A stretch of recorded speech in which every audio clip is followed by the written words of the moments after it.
So we start this episode without a cold open. We just went straight from Last Time On to Burnham's Log. If we're talking about Star Trek firsts, that might actually be a Star Trek first. Normally we get set up a nice B plot or something, but this went straight in. We're on the ship the entire time. No away teams, no landing parties. We didn't go anywhere else. It was all my favorite genres. It was time loop. It was Captain saves the ship, even though we didn't quite get that. No, he didn't really. Okay, we got aliens invading the ship. Heist. Yeah. We got teamwork. Space whales. Space whales. God, this episode had everything. I'm gonna compare it very heavily to Cause and Effect, which is quite possibly like one of my favorite episodes of The Next Generation. There's no one who doesn't like time travel. Except the Vulcan Science Directorate. Oh, but apparently they've changed their mind in the last 100 years. Yeah, we find out Michael was very open-minded, I would say, because we saw a Groundhog Day. This is Groundhog Day. It is. It's Groundhog Day episode. And Michael, she's the contact point. Which is interesting, because she's not the one experiencing the loop, but she is our POV character. I thought it was funny that not only does the Vulcan Science Directorate has acknowledged time travel by this point. Okay. They have some stuff on file about how to do it. Oh, they have the crystal. That's right. That's how she knew about the crystal.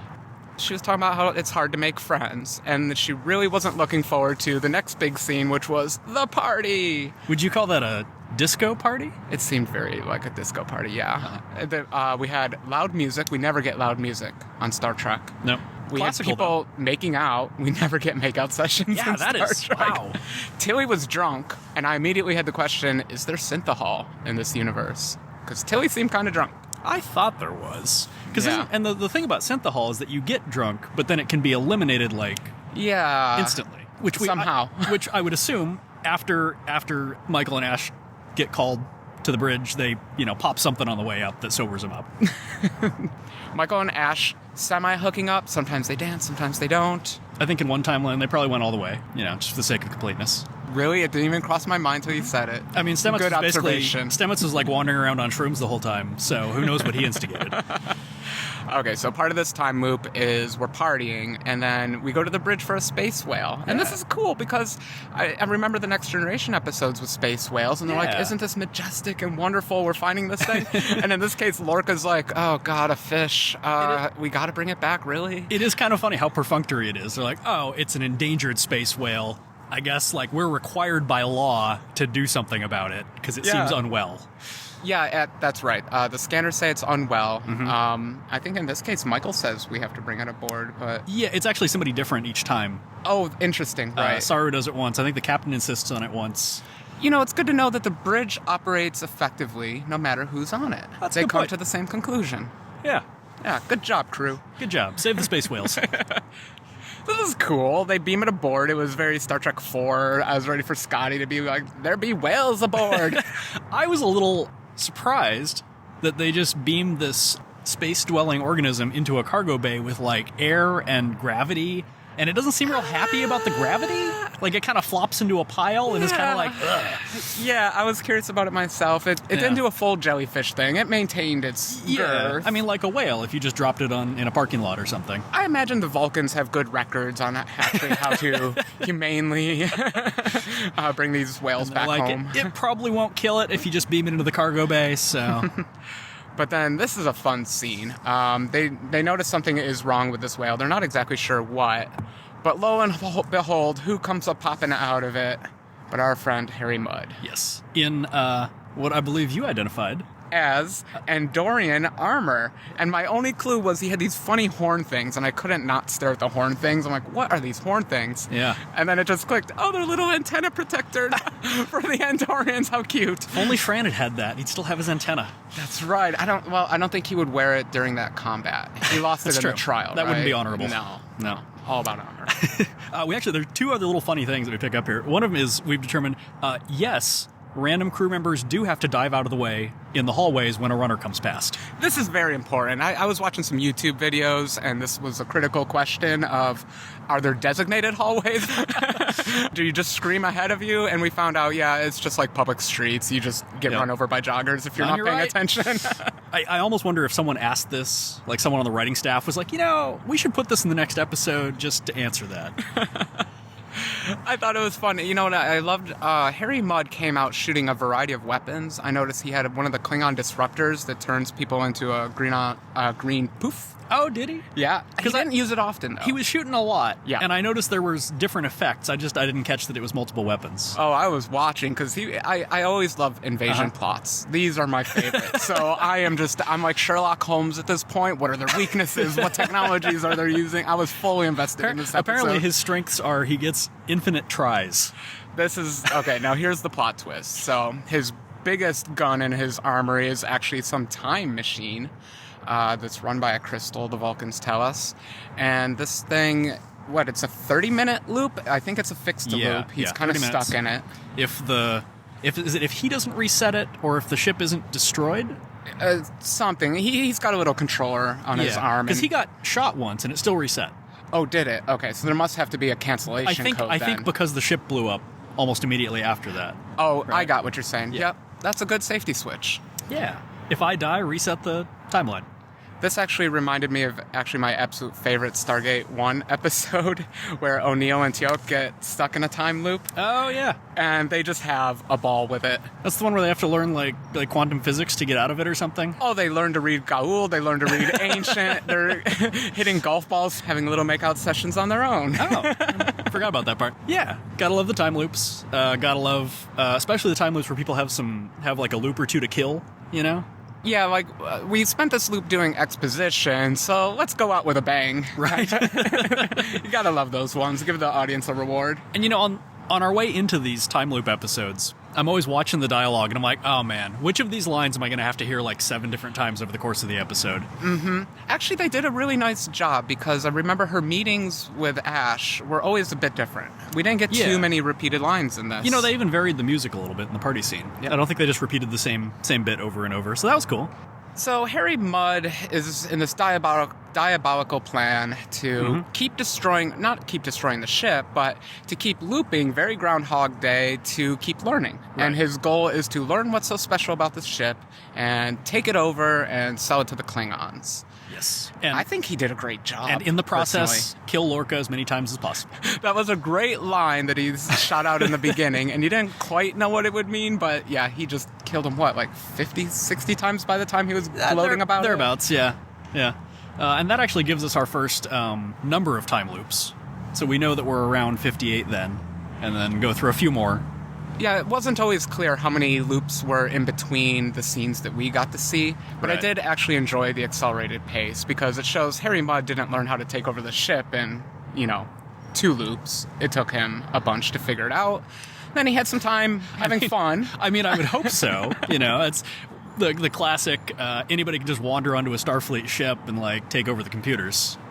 Yeah, in the beginning of this, I was ready for, let's see Starfleet security incompetence all over again. But to be honest, I had to make the comment, Ash, our new security chief, he was pretty competent once he started believing in the loop. Yeah. Which brings up part of the plot. Stamets, because of he's part Spore now, is outside of the time stream, and so he has not like a data sense that something is wrong, but he full on freaking remembers it. Yeah, it seems, do you think it's 100%, or do you think it's more dreamy? I mean, that's what it sounded like, because he seemed pretty exasperated. By the time he rolls into this loop, he's like, oh my god, stuff is happening. You have to listen to me. They had a lot of fun. I mean, the actor had a lot of fun because they played him as the fool for the first 2 or 3 loops. Yeah. And we're all like, okay, he's just tripping on his space shrooms. It's fine. But then eventually it's revealed, he actually can tell what's going on, and he's desperately trying to convince everyone else what's going on. So he's our actual main hero of Which the is an interesting, and this is a little diversion from Next Generation style too, is the having to convince people you're in a time loop. I feel like that always goes a little smoother in the Next Generation.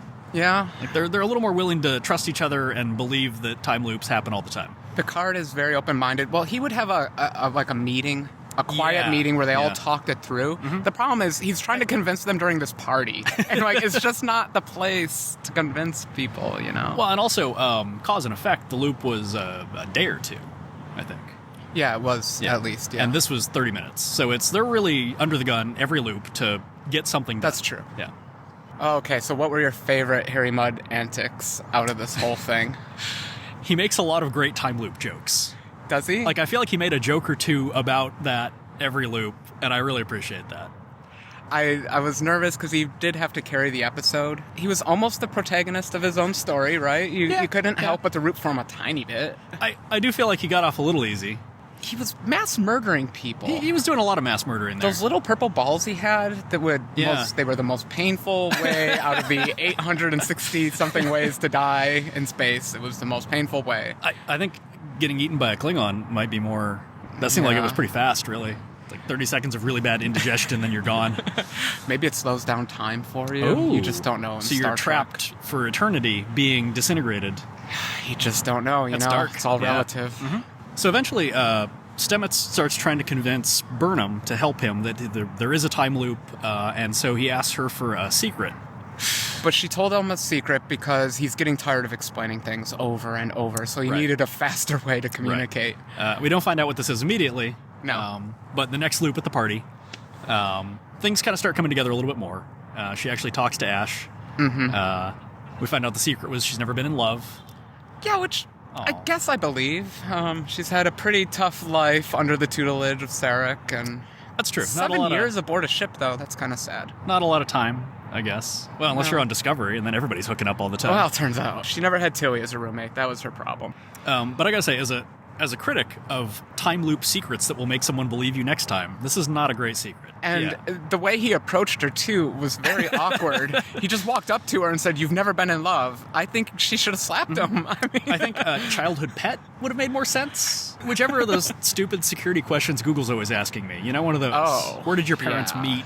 What was your first concert? Well, fortunately for him, she's very logical, and she concluded that she wouldn't say, maybe it's the phrasing, too. Maybe it's that exact phrasing that triggers her and she believes it worked. Yeah. It worked. He was awkward about it, but it worked.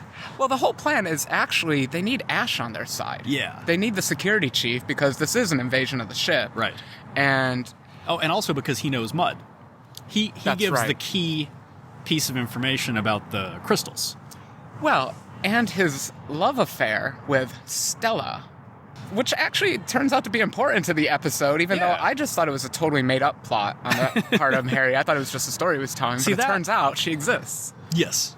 And that is a very Star Trek part of it, that they send him home with his wife. There is a early Next Generation episode where this rogue type comes aboard. He really impresses Wesley, and it ends up he's the third vertex in a triangle, a love triangle. Oh, that was great. And it's resolved because he was just the messenger between these star-crossed Romeo and Juliet. That actor was actually, he auditioned to play Riker. Is that right? Yeah. He would have been an okay Riker. Would have. Imagine him with a beard, maybe? Very charismatic. Yeah, very. Yeah. But no, Harry doesn't care about Stella. Apparently just ripped off her dad and made a run for it. Throughout all of this, Harry's had control of the computer, which is, to me, has always been the most surprising thing, the fact that he was able to wrest control of the computer. I mean, they basically made him the hacker from Die Hard 4. Okay. I just assumed that an Andorian helmet was doing it for him. Well, he had a time travel ship. Maybe the ship was doing it. Andorians are renowned for their hackers.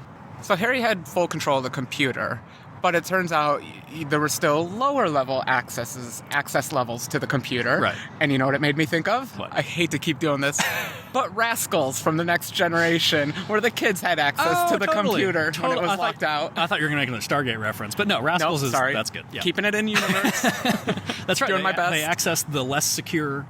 Like they were using the cartoon diagram of the Enterprise to plan their assault. Oh, a terrible episode, but it had some great moments in it.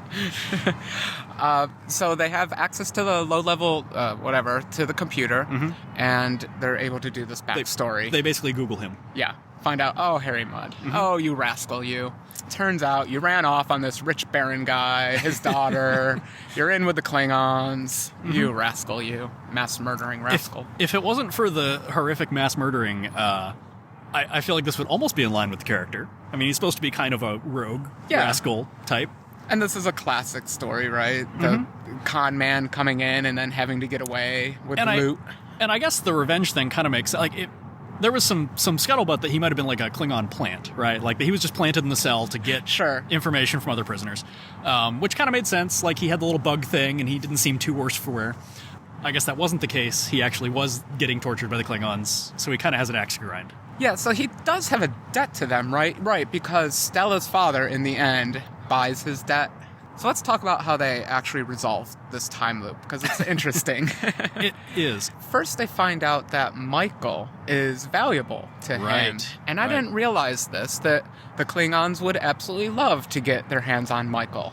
And it was, and that he didn't necessarily get that right off the bat. Right, he had looked up all the officers. The officers. Don't look at those crewmen. Who cares about the crewmen? We've forgotten that Michael is not the main character of everything. And so she convinces him, and this is an amazing scene. I love this. She convinces him that she's valuable. Yeah. But this isn't a time loop when Ash was murdered, and she can't have that. Right. So they desperately need to reset, to allow this time loop to reset. Right. And there's a couple of ways they could have done this. I mean, basically, they just need to force him to reset it because of some stakes. So they could blow up the ship, they could... They couldn't. They didn't have computer control, so they had to come up with something clever. Well, Data and Geordi could have done it. I'm sure Data could have. So Michael, she decides to kill herself with one of the purple balls. Right. To force the loop. She eats some antimatter. That looks scary. And vanishes. If my theory is right, that's terrible. Vanishes in a puff of matter. Very clever. Yep. I don't know if I would have had the guts to do it, but good on you, Michael. Now, I did notice on the next loop where they implement their plan, they made a point of showing everyone on the bridge alive. They did a shot of every single person looking at the camera and going, "Yeah, I'm alive in this loop." To know that this is the loop we're going to continue. Our stakes here, we're going to do a classic Starfleet trickaroo. Yep. Reprogram the captain's chair to make it look like we're signaling the Klingons. Right. When in reality, we're signaling Stella! In reality, they called his wife. Saying, "Get your butt over here, this guy is crazy. Get him back on your planet." And it works. I loved it. Lorca, we didn't see all the scenes where they had to convince him, 50 loops of trying to convince Lorca that this is not a joke or anything. Yep. Apparently he was just on board right there. He bought into it. He acted it out very well. He was totally in on the sham. It worked great. I like how they finally just kind of disarmed Mudd hand to hand. Like they couldn't have done that, some other time. Well, he had computer control. He had those awfully convenient force fields. Yeah, I mean, in the end, he was just marching him down the hall at gunpoint. This totally reminded me of a scene from Kiss Kiss Bang Bang with Val Kilmer and Robert Downey Jr., where they're being held at gunpoint by a guy, and Val Kilmer is explaining, like, in the movies, you always see a guy, and he's, like, holding the gun right up against somebody's back, and you shouldn't do that because you're within arm's reach, and they could just do this, and he turns around and disarms the guy behind him. Great scene. Which is basically what happened here. Who did it? Burnham, right? Was it Burnham or Ash? I feel bad because I forgot. It was probably... Yeah. Ash makes sense. They're equals, though. I could have seen it. Either of them do it. Yeah. And it's fun to see them cooperating. Not only do we have the little love story between them, but obviously they're both super competent. So I love this dynamic duo between them. Science and violence combined. What did Mudd think was going to happen, taking away Lorca's favorite pets? I mean, obviously they were going to win. Oh, yeah, that was a little point. The killer murder gravity ball things were Lorca's. That's true. Lorca's arsenal has some pretty horrific weapons in it. This much we know about the guy. And it turns out the pistol that Mudd picked up was also pretty entertainingly deadly. Yeah, it looked like some kind of revolver. Very space revolver. Kind of melt him. Did you notice, like, when it dissolved him, the skull was left for a second? Please don't make me do a comparative analysis of phaser blasts in Star Trek. Fun. Whole episode about that someday. I think there's a Tumblr already. Oh, okay. So the ending was very Star Trek because it ends with them reuniting with Stella and the father there giving them a harsh tongue lashing. Yep. All the mass murder is, I guess, waved away.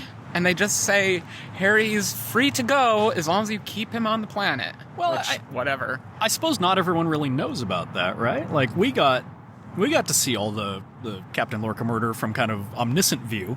Stamets is the only one that remembers the time loops, and he wasn't there for those. That poor guy. He's accumulating a lot of psychological baggage. He's going to have to remember all these loops, all his friends dying repeatedly. That's true. Yeah. He's tripping on space mushrooms constantly. Yeah, I can't wait for the 3-episode arc of Stamets going insane. Because, I mean, they gave him the cool arm patch. Yeah, that was a thing. We had talked about, are they going to find something better than jamming needles into someone every time they want to... Which, thank goodness, that was kind of a horrific image in my head, that every time they had to jump, they had to stab him. So thank goodness that's over. Now he has a cool little arm patch. He's on the spore patch that was invented by his partner, the Doctor. Yep. And we get a little backstory about how they met, which was apparently on vacation somewhere. Oh, there's a funny story. So how did it start? The one guy was humming. The doctor was humming a very complex opera. And Stamets told him to shut it. And it was love at first sight. Apparently, yep. Well, they said he thinks they appreciated the honesty in each other. Sure. And I guess Burnham learned something from that because she was very honest about the time loop thing. Well, she was very honest with Ash going forward, at least on that loop. She dove right into that conversation with Ash. Romance during time loops is complicated. It is. They had a good dance together, though. It was worth it. Yeah. Apparently they know a little bit about what happened. Like, Stamets told both of them some details. How much would you believe Stamets after all this? Like, at this point, is he making stuff up, or is he telling the truth? I mean, just, when they're drunk at the next party. Right. And he starts, like, telling people about the other 58 time loops. How they died. God, Stamets gets so dark. Ugh, downer. So what do you think? Good episode? Loved it. All right. I love the mystery. I love the time eat stuff. Tilly was hilarious in all her scenes. Definitely. And the little romance, I can't stand melodrama like that, but in this case, it was fun. It was good. It was fun. It's characters that you kind of feel like they deserve it a little bit. I have one minor critique. I'm going to compare this to Cause and Effect again. Oh, no. I liked Cause and Effect because it was the crew of the Enterprise versus a natural phenomenon that they had to science their way out of. Okay. And this one had a little bit more of an actual protagonist. Yes. And an actual antagonist. Yes. And I don't really have a problem with that, but I really liked Cause and Effect because it was versus nature. I like man versus nature. I hope we reunite with the whale. Hope it reappears in season 2. As far as I know, that's still in the cargo bay. No, there was depressurization of the cargo bay over the loudspeaker toward the end. I thought that was just chatter, but you're right. Oh no, that is the writers tying a little bow. And the final mistreatment of that creature is after just dragging it into a gravity-filled cargo bay, they just blow it back out into space. No, I assume it was a transfer back to Starfleet. It was all humane. They got that time ship out of it. It's all better now. I hope they got the time ship out of it.